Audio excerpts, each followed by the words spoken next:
Hello there. Today I am going to be reviewing The Destiny of Souls by Michael Newton. I have been I've been mentioning the timestamp, as it were, as I've been going through these book reviews, because this is an unusual time we're in. And so we are late April now. I probably won't keep doing this, but it's an interesting time. Late April, we're still in quarantine. That's one of my kids you can probably hear screaming. And I'm going to do The Destiny of Souls today by Michael Newton, which is a massive body of work. It's a 400-page book, densely packed. You know, I think it's still in my bag somewhere. Still in my bag. Anyway, an incredible body of work, and this is what I wanted to share today. A little bit about Michael Newton himself. He passed in 2016. He was a clinical psychologist, a legit clinical psychologist. And he saw people for all sorts of trauma, and he was a master regressionist. And then at some point, through his phenomenal gift, he was able to take people very deep to the point that they may be connected with a superconscious version of themselves, and all this information started to come.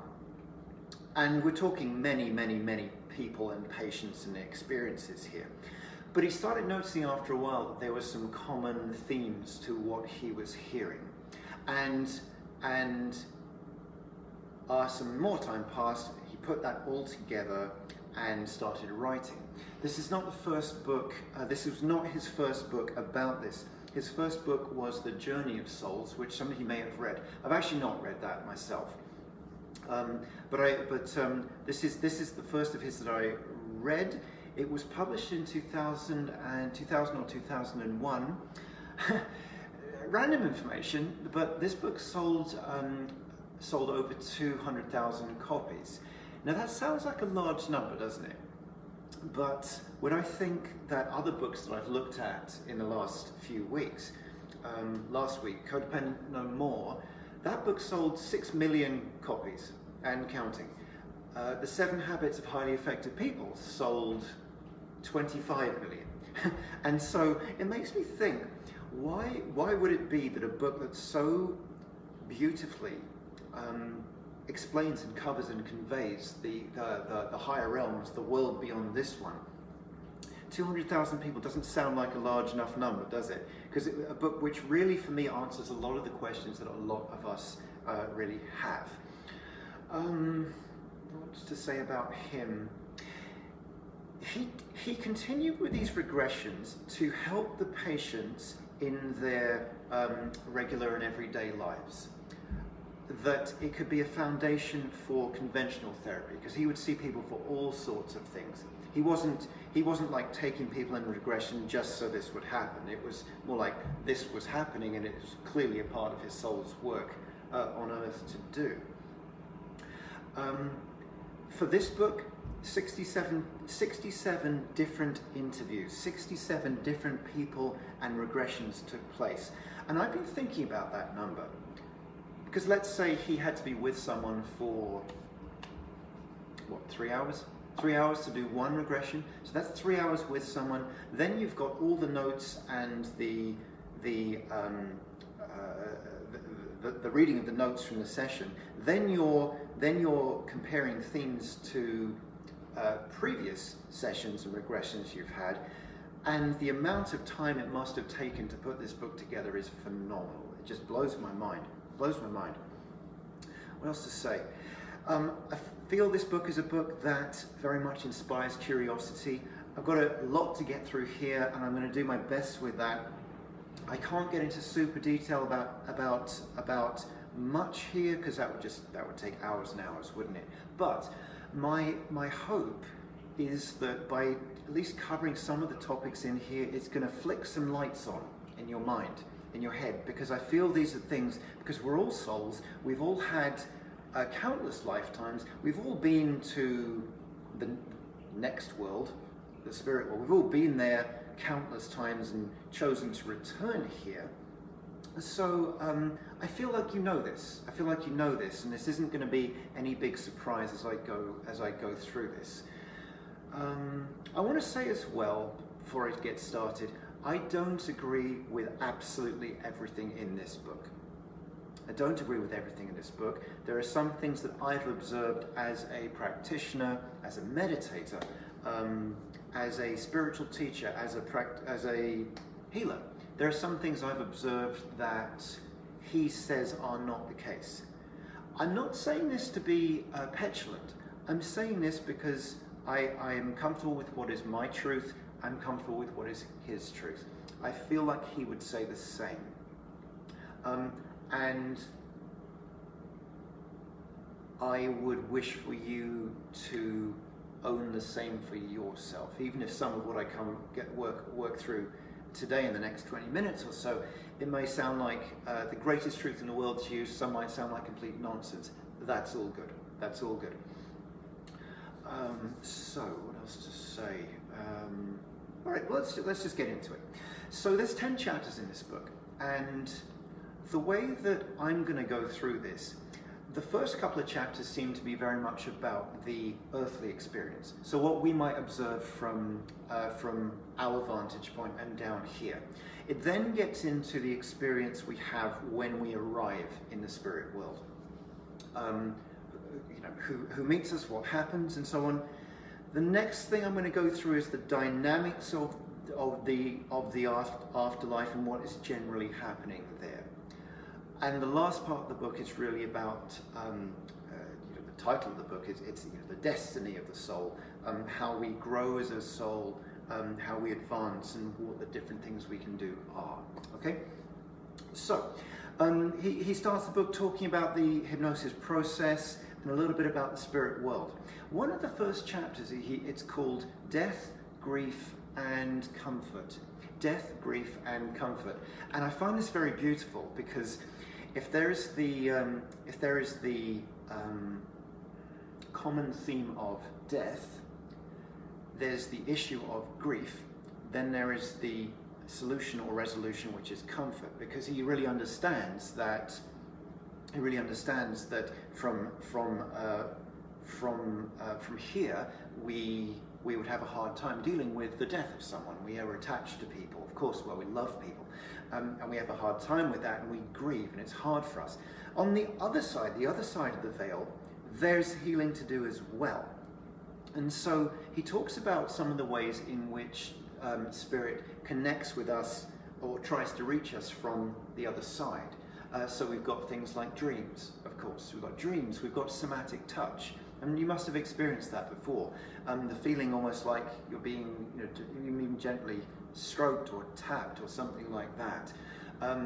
There are symbols and keys in the environment. Perhaps it's children or strangers that remind you of someone that you have lost. Angels, of course. And the purpose of this, of course, is emotional recovery. For us, for them, and what I want to share is that I really feel that's the same thing. It's the same thing. So if a being crosses over and there's emotional recovery, because emotion in and of itself can exist here and there. It's not a third dimensional I haven't got the word, I'm sorry, it's not a third dimensional thing, is it? But that's the early part of the book, about how the departed connect with us. Then he talks about what the earthly spirits are, the things that we will come across. So he talks about nature spirits, he talks about ghosts, energies that are kind of a little stuck here and lost and so on. He talks about abandoned spirits, souls in seclusion. Souls in seclusion, so that is beings that have crossed over and are choosing actually to be on this plane alone. He talks about discarnate. So discarnate, if you're unfamiliar with that word, is an energy that's separated from the body. And so there are discarnates that visit the earth. They visit the earth to learn. They visit the earth to study, to heal. And when I say study and learn, it's like they can revisit a place and have a better perspective and understanding of it. That's what I'm trying to say here. This is one of the areas where I have a difference in perspective to him. He says certain things, I'll give you an example. He says certain things like the walk-in, if you've heard of that. He says the walk-in phenomenon is not something he agrees with, and I really do agree with it. And there's other things, so that is earthly spirits there. Okay.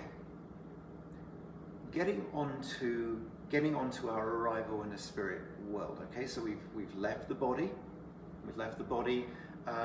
Whether naturally or unnaturally, but we go to the spirit world. He talks straight away about standard treatment at the gateway. So the gateway, that's we arrive in the spirit world. The standard treatment, as he calls it, is there's a particular guide that comes with us, and they will enfold us to help us adjust. If that's not what happens, then they'll go to certain areas of us and do focused healing on us to help us adjust. And that is at the moment of arrival. If I can give you an analogy here, it's like going to an airport or something. You fly you fly abroad.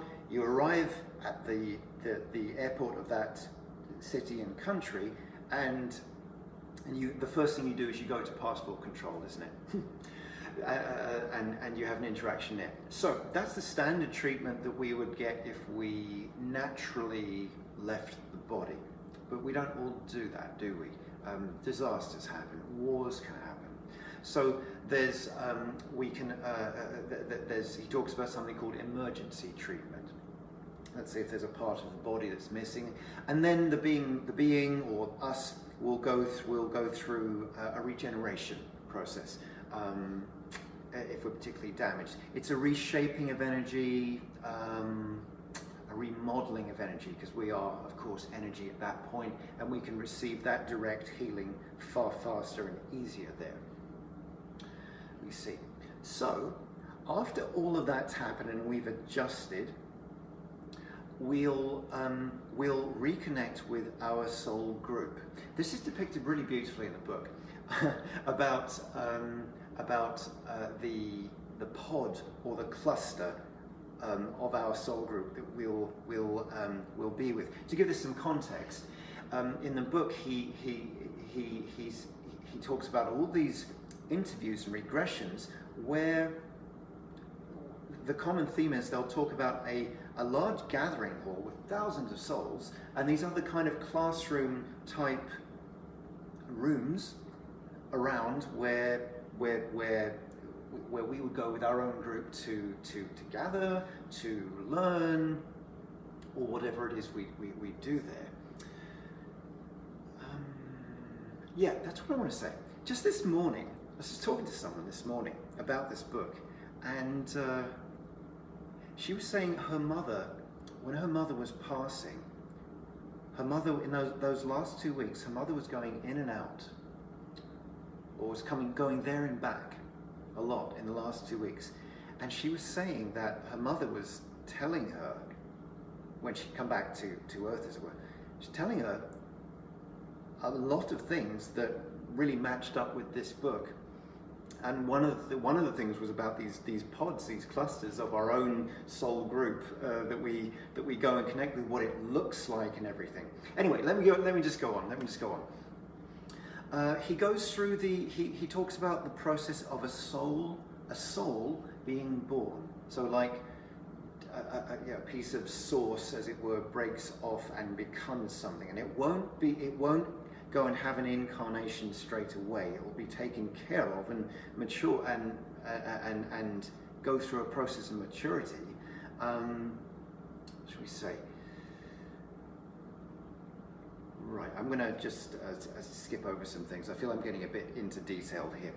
One thing that jumped out at me as I'm reading this was about suicide, and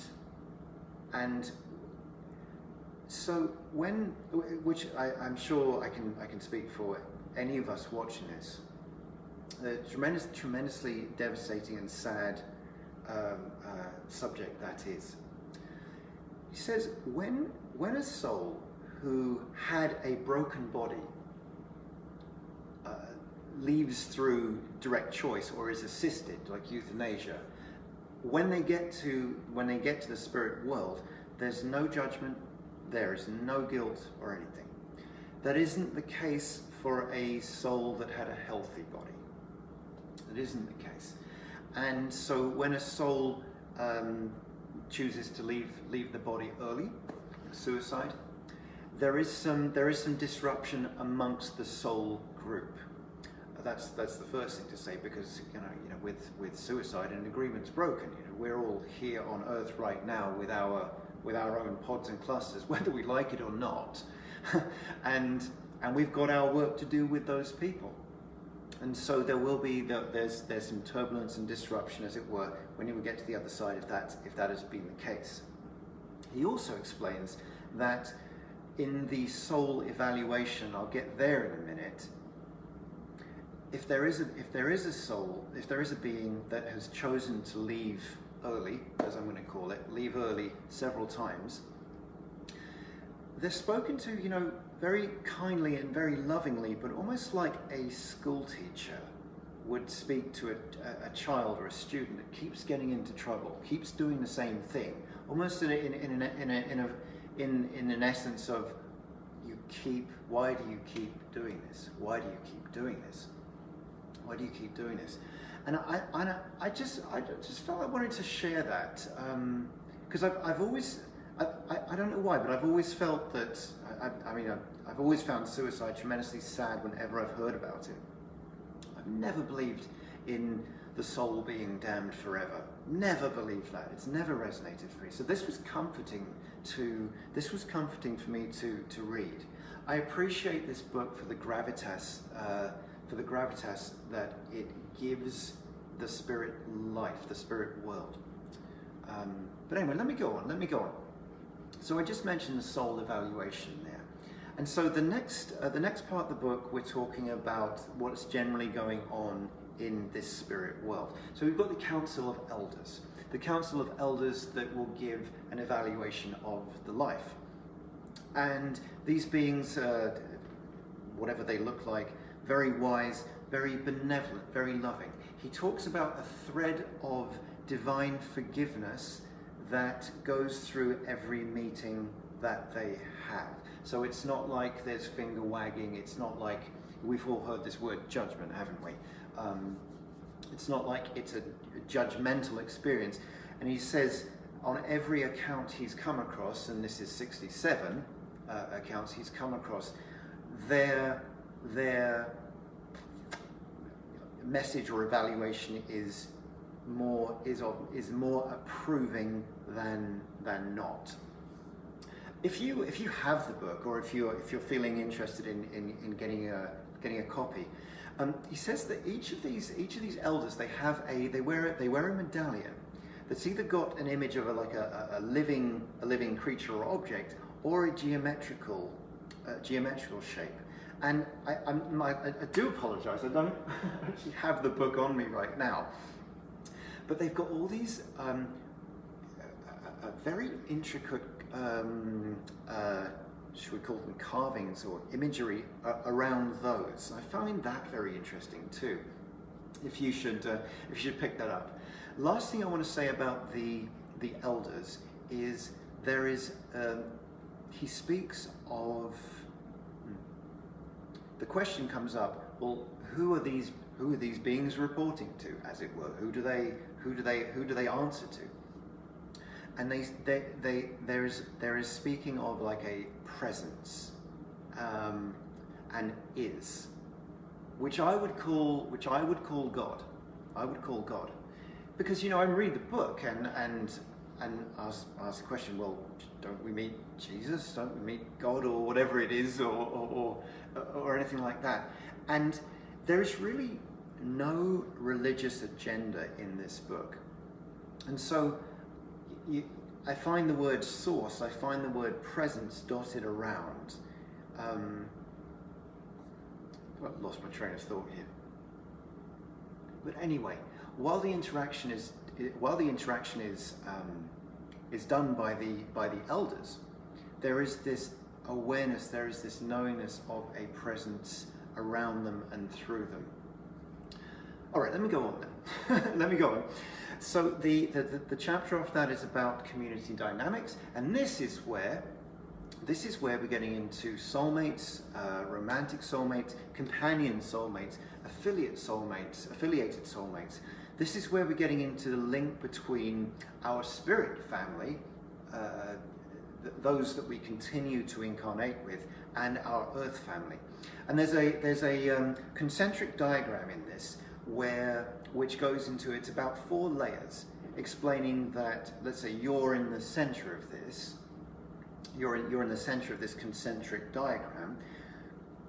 Someone that is your mother, say, may have been your friend before that, your daughter before that, and maybe again your daughter before that, and it covers your mother, your spouse, your sibling, your aunt and uncle, and so on, and gives all of it a relevance, and that's around page 300, I think. It talks about reuniting with souls who have hurt you, and I find that tremendously comforting, because I know for myself there are people I am not going to reconcile with in this lifetime. I'm sad about it, but I know that's going to happen. And I'm happy, I'm comforted, because I know that I will reconcile with them on the other side. And it will be in a very safe and healing and supported environment. It talks about leisure time. This is a funny one to read. It talks about leisure time and recreation, which made me scratch my head, because surely life in the spirit world is all recreation, you know. But no, there's they've got the ability to at least recreate some of the sensation of things that they enjoyed doing in physical life. And it won't be physical, because of course it won't be physical, but the mental and emotional connection will be there. You've got some beings that choose to revisit Earth, some beings that choose to recreate Earth experiences. Some beings choose solitude. And you may remember me talking about that a little earlier on, about the earthly spirits, some of whom come here just to be in solitude, not to interact with us, not to guide us, but just to be here in solitude. There was a part that I'm just going to say, he mentions briefly about animal souls, and animal souls, and I used to think this was the case actually. Animal souls we don't become animals, animals don't become us. The essence of what an animal is stays at that octave, as it were. But he mentions animal souls. Okay, something jumped out at me as I'm reading it, and it gets repeated a couple of times in this, about the 4 types of soul that there are. And let's remember, the book's called The Destiny of Souls. It's called The Destiny of Souls. So there's a sense of a progression here, isn't there? So you've got one type of soul, the first type, who is unable to function, or unable or unwilling to function individually, and so stays part of a collective. You've got another type of soul that cannot or does not want to incarnate physically. You've got another type of soul that can only incarnate on a physical world. You've got the next type that is able and willing to both function in by itself and in a physical world. So the variables there are functioning individually or as a collective, and physically or non-physically. And so there are beings that are only going to be working in the mental worlds, some that can work in mental and physical worlds.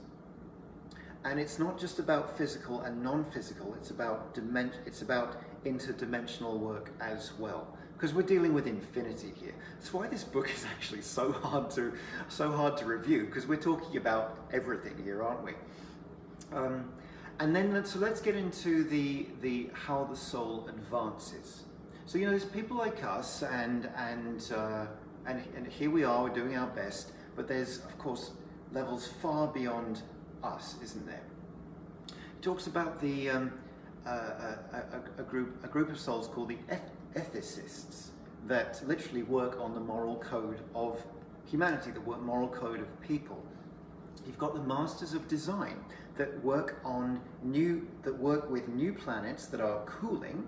They've just been created and are cooling, and they assist the design of those worlds. And this is huge stuff, isn't it? You've got the explorers who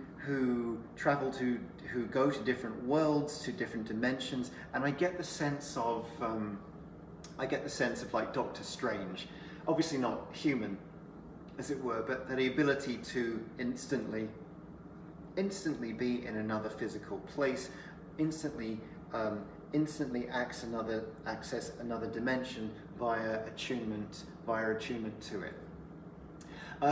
And then we've got the Time Masters. I just love this stuff. It's great fun, isn't it? The Time Masters, where that can support to show you your onward journey, your future lives. And this is interesting because Michael Newton, he at this point says there is not an unlimited choice available to you, not an unlimited choice of places and bodies. It's like our soul's got its trajectory, okay? We've got our own trajectory, and we very much choose the body and the mind that we're working with, if that makes sense. I hope it makes sense. Now we're starting to wrap this up. Near the end of the book, he talks about, because this has been asked about a few times to him. People say, well, what's free will here? If this is destiny, where is free will? And one of his answers to that question is, he says, we tend to come in with what we need. I find that really beautiful. We tend to come in with what we need.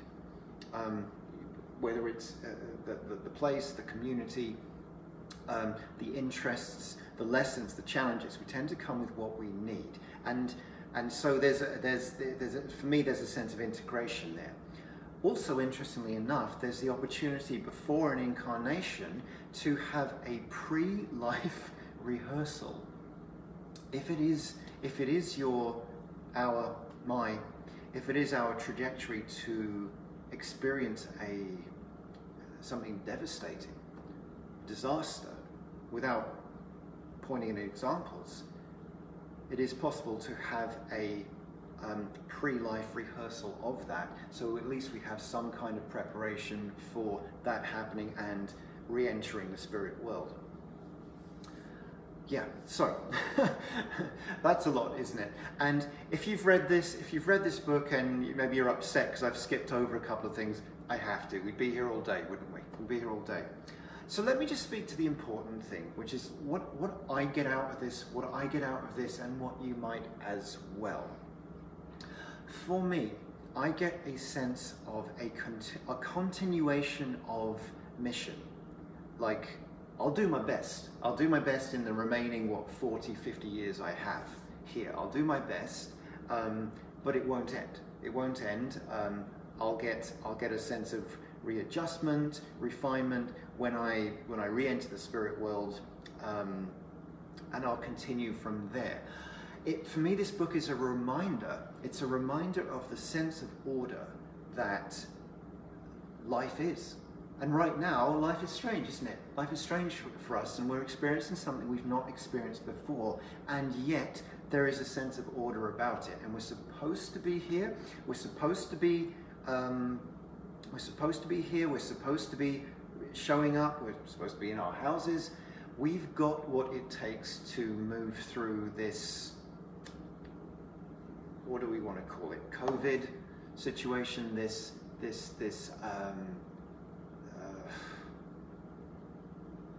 incredible shift that we're in right now. We've got what we need, and we've got what it takes.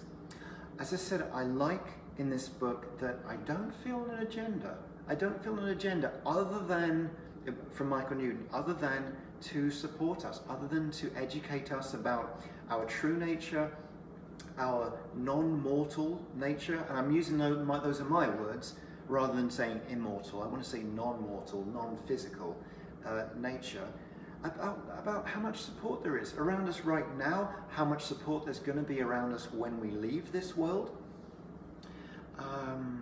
I appreciate that him as a clinical psychologist brings gravitas to this area, because most of you know me, and I know quite a few mediums and so on. That's a circle I move in.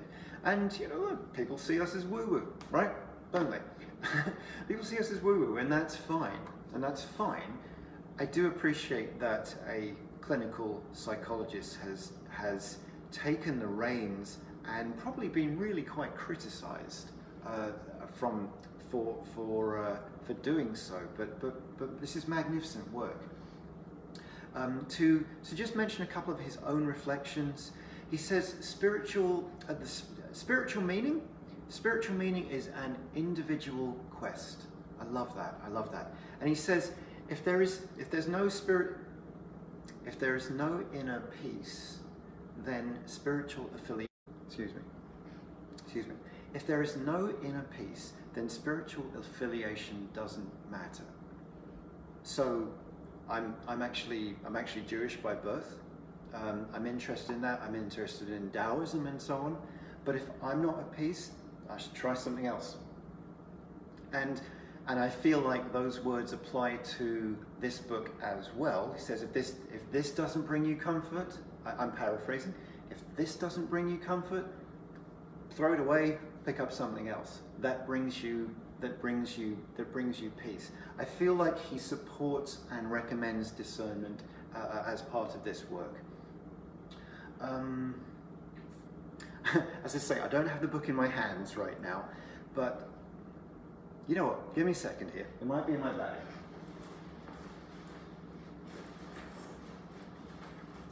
It's not. It's not. But the quote that I wanted to read,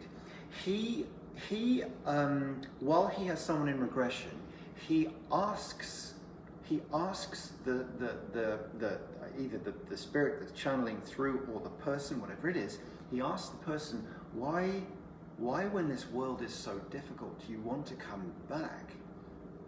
And the spirit answers him straight away and says, this is a beautiful world you live in. The body is wonderful. There's every opportunity for education, for magnification, for delightful experiences, and we find it beautiful. And every time I return to the spirit world, I cannot wait to return. Paraphrasing, but that's the gist of it. Oh, and another one. I've got a quote written down. A renewed conscious awareness of our true nature, and knowing about our past lives and our immortal life in the spirit world. That's his hope for you. So, I think that will do for now. That will do for now. I hope some of that lands for you. As I say, it's a colossal area to try and do an overview, but I found it very comforting to read, very easy to read as well. A lot of the book is in interview form, and that's a very nuanced way to ingest information too. So thank you for listening to me. Thank you for listening to me. The Destiny of Souls by Michael Newton, and if you wish, I will see you again next week.